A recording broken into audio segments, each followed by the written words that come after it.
Hello, எல்லாத்துக்கும் வணக்கம். நான் இப்போ சென்னை அப்போலோ ஹாஸ்பிட்டலேருந்து பேசுகிறேன். நான் பேசுகிற இந்த ஆடியோ முற்றிலும் உண்மை. நிச்சயமாக இதை எல்லாத்துக்கும் நீங்கள் அனுப்பணும்.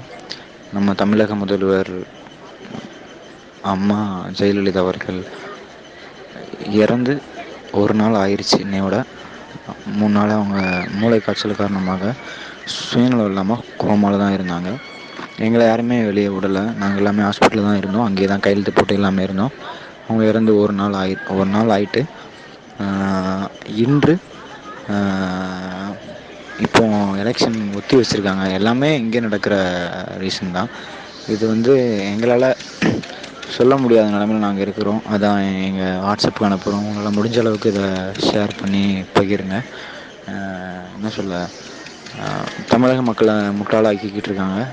எந்த கட்சியாக இருக்கட்டும், டிஎம்கேவாக இருக்கட்டும், ஏடிஎம்கேவாக இருக்கட்டும், எல்லாருமே அவங்களோட சுயநலத்துக்காக தான் எல்லாமே பண்ணுறாங்க. இப்போது நம்ம தமிழக முதல்வர் இறந்தாச்சு.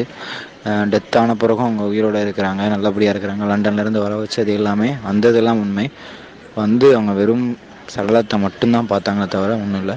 இப்போ சிஎம்க்கு ஃபில்டோக்ளோரின் ஊசி மூலயமா உடல் கெட்டு போகாமல் இருக்கிறதுக்காக 6 மணி நேரத்துக்கு ஒருக்க ஊசி போட்டுக்கிட்டே இருக்கோம். அது வேணால் 1 மாதம் வரைக்கும் தாங்கும் அந்த ஊசி. எனக்கு தெரிஞ்ச இன்ஃபர்மேஷனை கொடுத்துட்டேன். தயவு செஞ்சு முடிஞ்ச அளவு பகிருங்கள்.